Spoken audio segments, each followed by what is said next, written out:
Before we start, just a quick reminder to hit that subscribe button. Only 2% are subscribed. At 1,000 subscribers, I'll be posting a special video. I slammed the pantry door harder than I meant to. My hands were shaking, and not from hunger. He looked up from the counter like I broke a rule. Then he smiled and tried to make it cute. I'm Maya, 31, and I was dazed from losing my patience.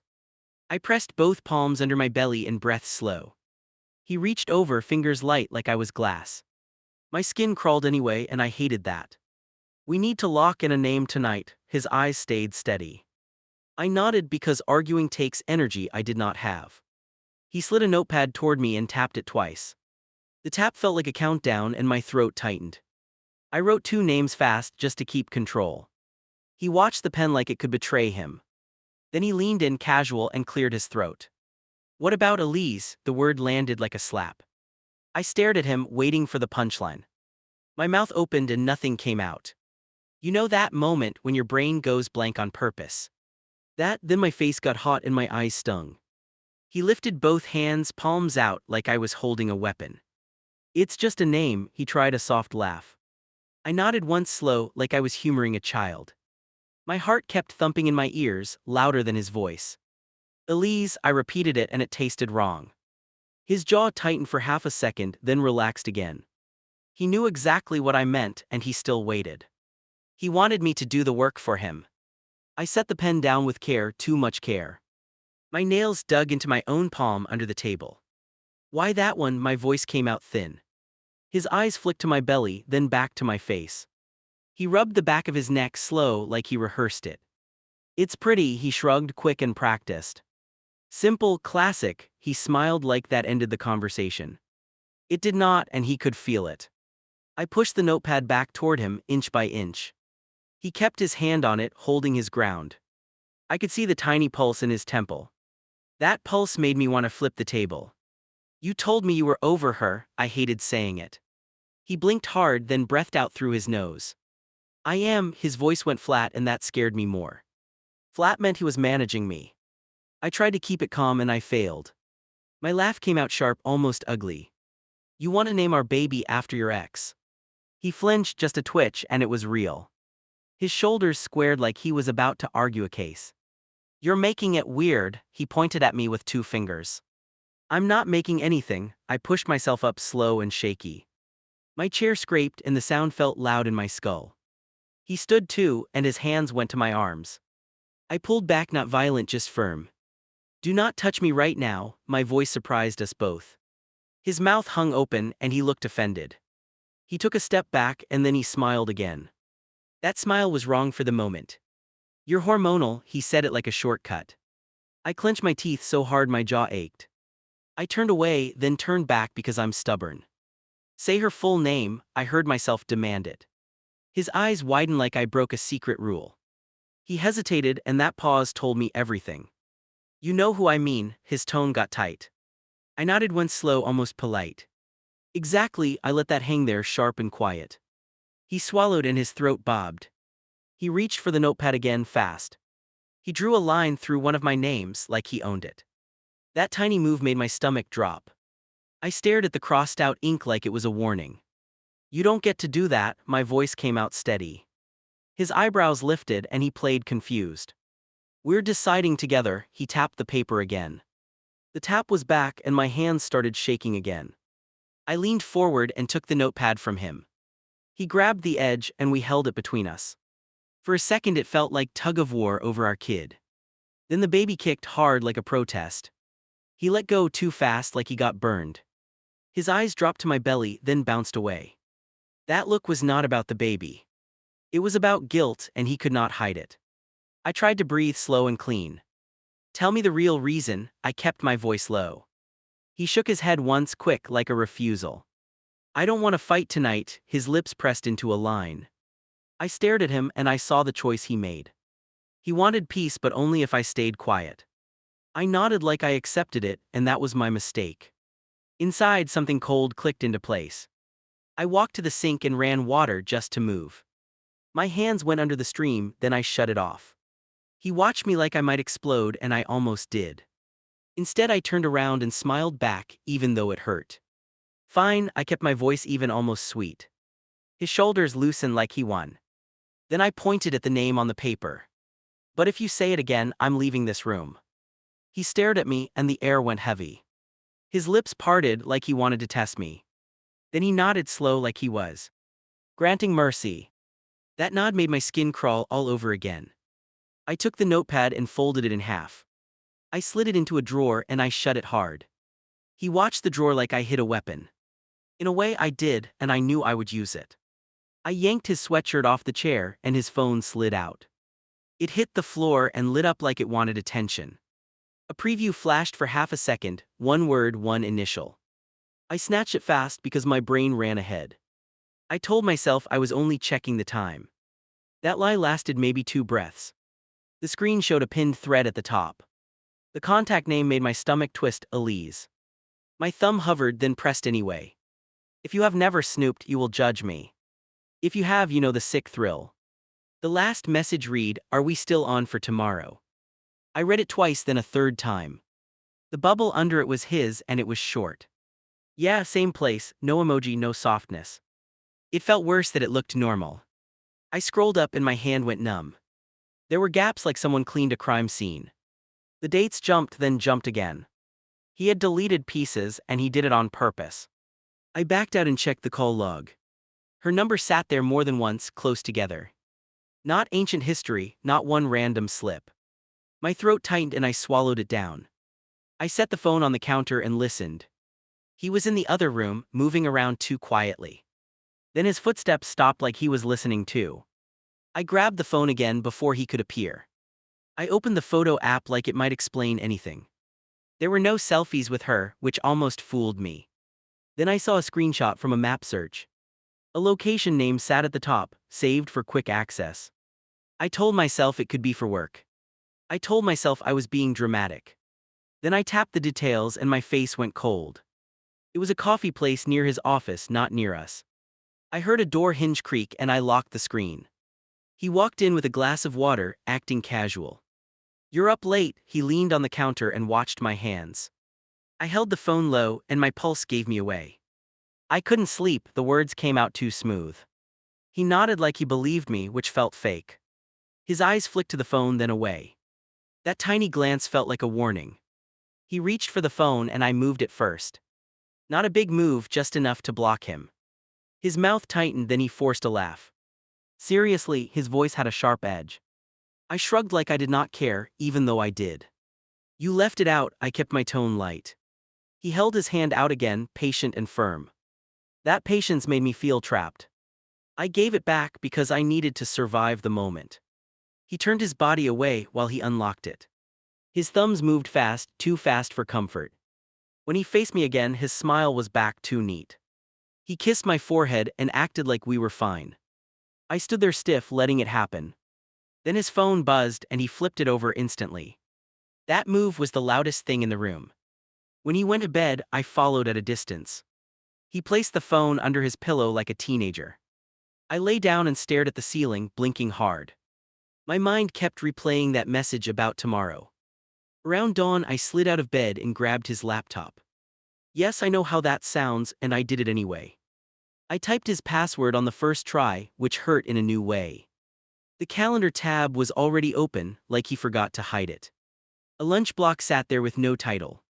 Just a time window and a location pin. The same coffee place from the map screenshot. My hands went clammy and I kept clicking. There was an email draft saved, not sent. The subject line was blank, which was its own choice. The first line started with, "I shouldn't be doing this." I stared at that sentence until my eyes burned. I did not read the rest. Not because I was noble, but because I was scared. Once I knew the words, I could never unknow them. So I closed the laptop and sat there in silence, shaking with restraint.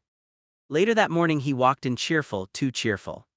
He poured coffee and hummed like a man with no secrets. I watched him like he was a stranger wearing my husband's face. Then his phone buzzed again, and he flinched before it even lit. "What's your plan today?" I asked and kept chewing. He shrugged, then wiped his mouth slow. "Normal stuff." His gaze stayed on the table, not me. That dodge landed like a confession. I nodded like it was fine, then I stood up. My legs felt heavy, but my head felt clear. I wasn't ready to confront him yet, and I hated that. Because I already knew one thing for sure: tomorrow was not just a day. I blocked the front door with my body before he left. He stopped short, keys frozen in his fist. "What's this?" His brow lifted like I was being cute. I held my hand out steady, demanding more than an answer. He tried to IP past me and I shifted with him. Not dramatic, not loud, just firm. "Show me your calendar." My voice stayed low, almost flat. His eyes darted once, and that tiny move lit me up. He gave a quick laugh that did not reach his face. "Since when do we do phone audits?" He rolled one shoulder. I stared at his chest because eye contact felt too intimate. "You're meeting her tomorrow," the words came out clean. His mouth opened then closed again. He looked down at my belly like it could rescue him. "That's not what you think." He lifted a finger then dropped it. I stepped closer and he backed up into the wall. I pulled out my own phone and unlocked it. My thumb trembled, and I hated that detail about me. I had a photo of his message thread and I showed it. The moment he saw it, his face went tight. He reached for my phone and I pulled it away fast. "Do not." I kept it short because I was close to losing it. His hand hovered in the air like he forgot where to put it.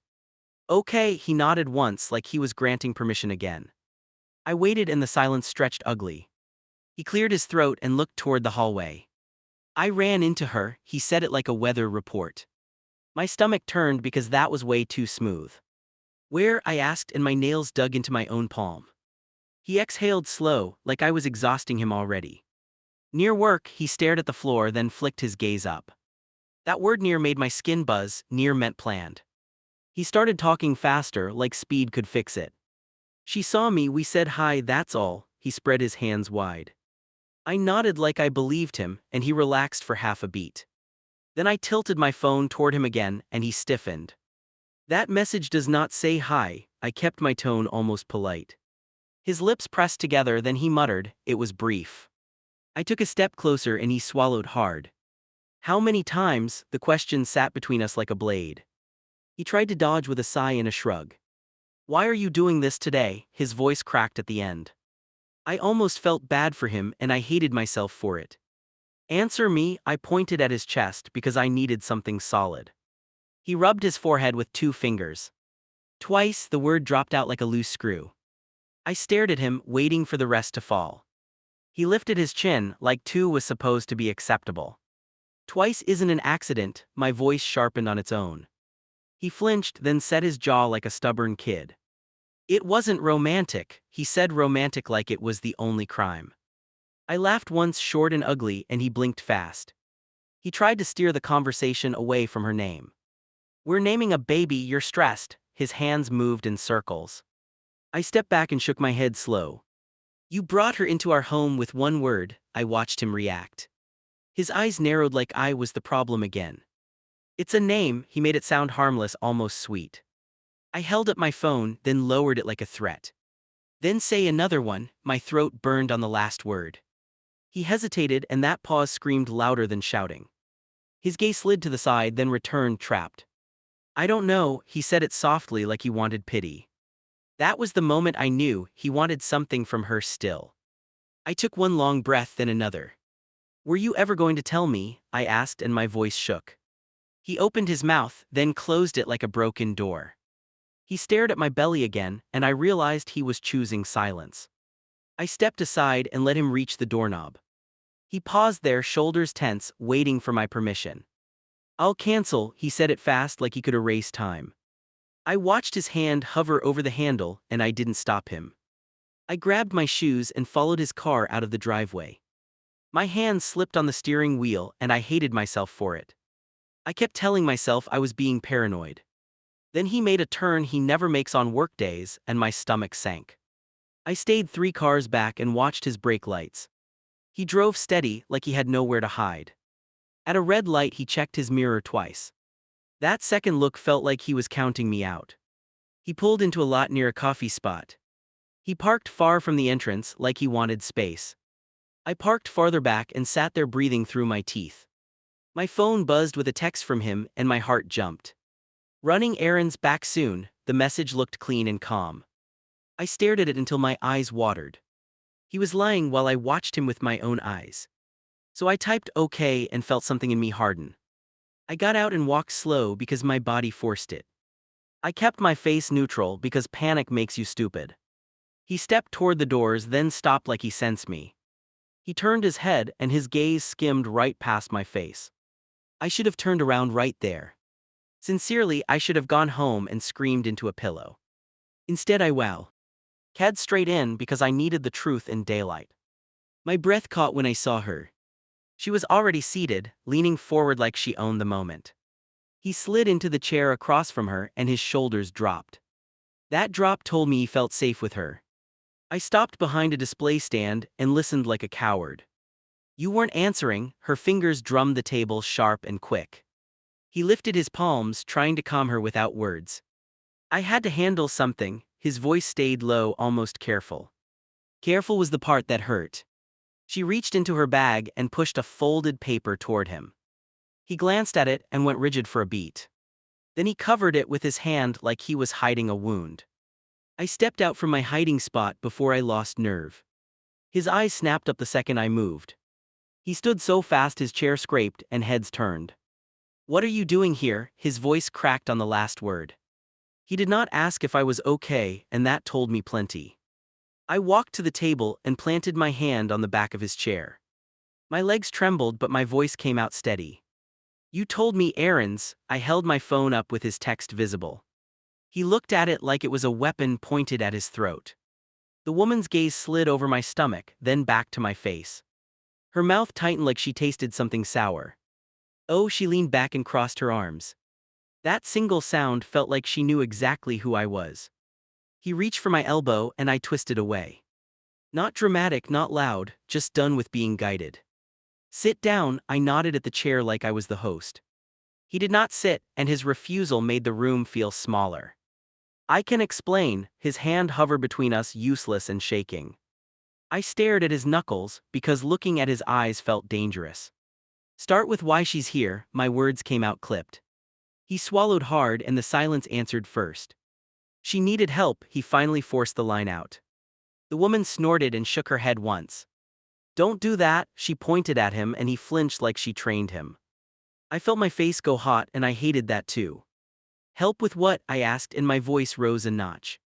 He glanced around at the watching people, then back at me. Not here, he tried to step closer and I held my ground. His eyes begged me to protect his image and I refused. The woman leaned forward again, elbows on the table. You're acting like I'm the problem, she looked at me now.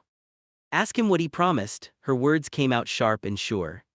My chest tightened because promises do not happen by accident. He snapped his head toward her, eyes wide. Stop, the word came out harsh and it startled me. She lifted her brows like she enjoyed his panic. That panic was the first honest thing I'd seen all week. What did you promise her? I asked and my hands shook. He stared at the floor like answers were hidden in tile. I didn't, he cut himself off when she laughed. That laugh made my skin prickle because it sounded familiar. You did, she tapped the folded paper with one finger. He promised me something big, she looked me dead in the face. And he used your baby to sell it, the last line landed like a punch. I felt my vision narrow, and I grabbed the chair to steady myself. He reached out again, then stopped short like he feared my reaction. You need to leave, his words were aimed at her but his eyes were on me. That split focus told me he was trying to manage damage, not truth. She stood up and slid the folded paper across the table toward me. My fingers hovered over it, then pulled back like it could burn. Read it, she nodded toward my hand, calm as a judge. I looked at him and he shook his head once, fast and desperate. I snatched the folded paper and held it against my chest. My fingers wanted to rip it apart, but I forced them still. He lunged a half step, then stopped like he hit a wall. Her eyes stayed locked on mine, waiting for impact. I unfolded it with slow hands and fast anger. It was a printed letter with his name typed at the bottom. Not a poem, not a memory, a promise in plain words. My throat went tight when I saw the date. It said he would honor what they lost. It said he would make the name live again. It said our baby would carry it as a sign. I looked up at him and he did not deny it. Tell her to leave, my voice came out calm, which scared me. He opened his mouth, then closed it like he forgot language. She tapped the table once, then pointed at him. Don't you dare, the warning sounded practiced. I turned to her and I kept my face blank. How long have you been pushing this? The question tasted sour. She tilted her head like she was offended I asked. Ask him who started it, her smile was thin as paper. He took a breath, then grabbed the chair back for balance. I did, the words fell out hard and heavy. I blinked slow, like blinking could reset reality.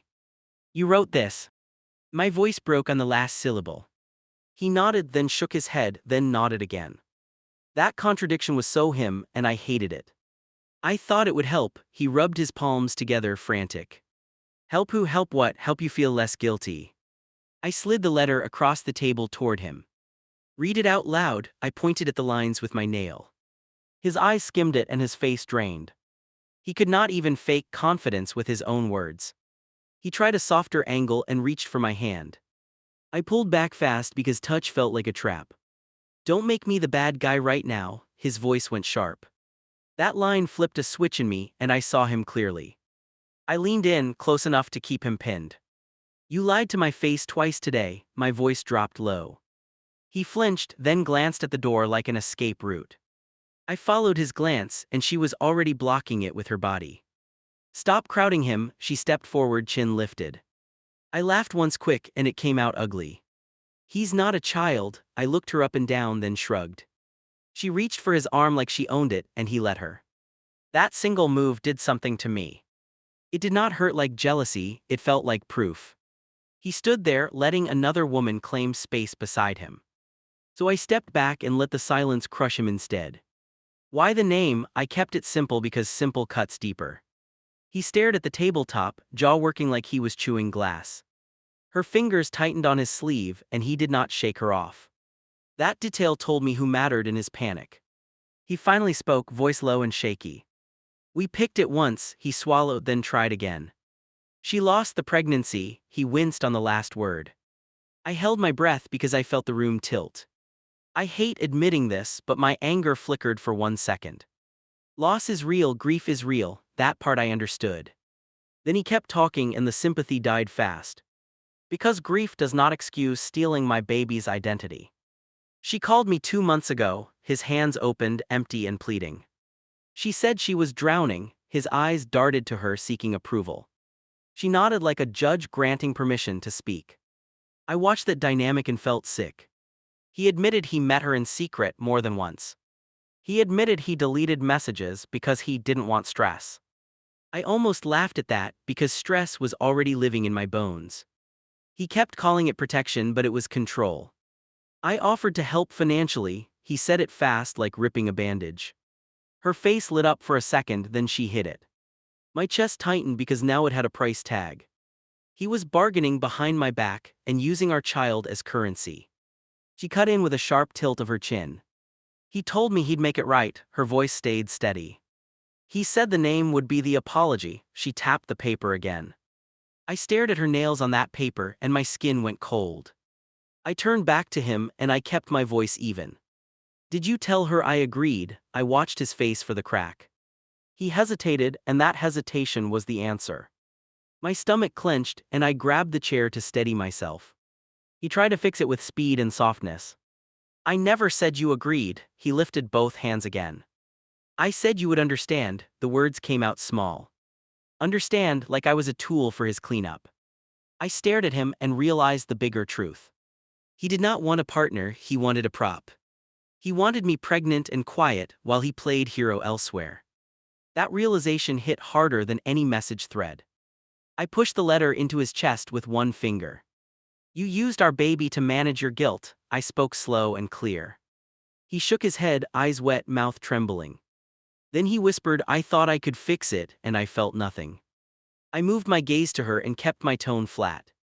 He can fix things without my child's name, I pointed at the door. She scoffed, then tightened her grip on his sleeve again. He did not pull away, and that choice spoke louder than words. I took out my phone and called my sister. My hand shook but my voice did not. I need a ride, I stared at him while it rang. He mouthed please like a prayer, and I did not answer. He stepped closer, palms open, eyes begging. "I'll cut contact," his voice rushed, desperate and thin. I held up the letter like evidence and shook my head once. "You already crossed the line," the words felt final in my mouth. He tried a different tactic and lowered his voice. "Think about the baby," he pointed at my stomach like a shield. I snapped and my comb cracked clean in half. "Exactly," I leaned in, eyes locked, and watched him shrink. I turned away from them and walked out. Each step felt heavy, but it was mine. Behind me I heard her say his name, soft and possessive. He did not follow me into the parking lot, and that was the answer.